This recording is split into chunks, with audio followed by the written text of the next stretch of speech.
platformers generally have a pretty standard control scheme.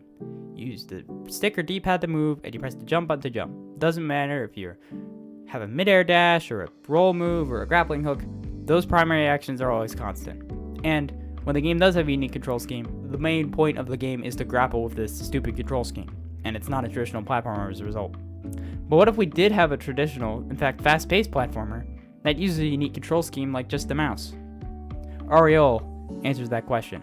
Also, you play as a ring in this game. Before we start, I'd like to thank Team Stargazers for their early review code. I don't know how I got one, since about 30 total people are going to see this video, but I greatly appreciate them supporting small creators like me. Unfortunately, despite getting the code weeks in advance, I wasn't able to actually play it until a day before the game came out, so this video is going to be a bit late. Sorry about that. Anyway, I know I usually talk about the story first, but there's a lot. Mucho texto. Like, I wish there was a way for me to play the game, to actually start playing the game before or midway through all of this text, because it's actually kind of annoying. Now, maybe that's a count of me not being medicated on the first day I played this game, but it's still like a lot of text, like 6 minutes of cutscenes before I actually got into the game. Maybe make the tutorial happen before the cutscene takes place instead of after? That might be better. Anyway, all you need to know for now is that 2 angels fell and 1 died and turned into a ring, so the other has to take control of the ring and collect these fate fragments in order to get back to heaven. So as stated previously, you only control this game with the mouse, and due to the lack of buttons on the mouse, you only have like 3 actions you can perform. First of all, you can left click at any time to jump in any direction. Simply click somewhere and the ring will jump towards that point.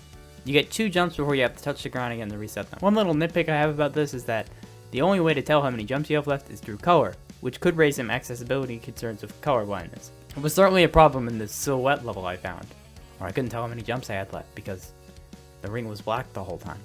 Next, holding right click on the ground will charge up a ring blitz, but for our purposes, we'll be calling it the spin dash, because yeah, this is your primary way of moving forward.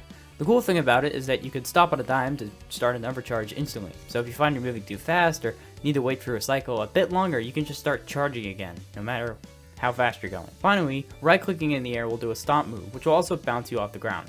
The bounce is pretty useful as it's nice to have a way to quickly refresh your jumps without having to spend a jump to get height to go into the air. However, I do have a small problem with it. There are many occasions where it's beneficial to stomp and then immediately spin dash. However, since the bounce pretty much always comes out, you have a short window to input the spin dash before the ring bounces off the ground. And you can't just hold right click to buffer the spin dash input because that'll just cause the reticle to appear and you won't actually stomp. I really never got used to the timing, and it led to a couple of frustrating moments late game while dealing with some crumbling platforms. I don't really know how you would fix it, however.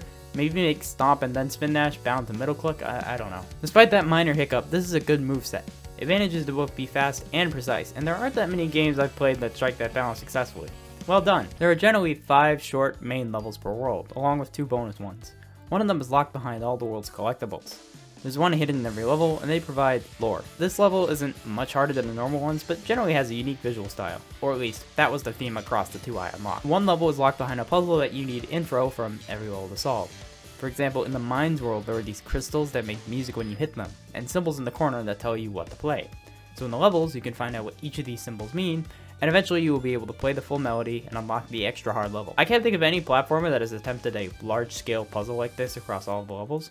I think it's a system that works well, so more games should use it. I will say, the last 2 worlds are quite a step up in difficulty compared to the previous ones. It's not an impossible spike or anything. In fact, once I medicated myself on the 2nd day, I found them to be quite enjoyable.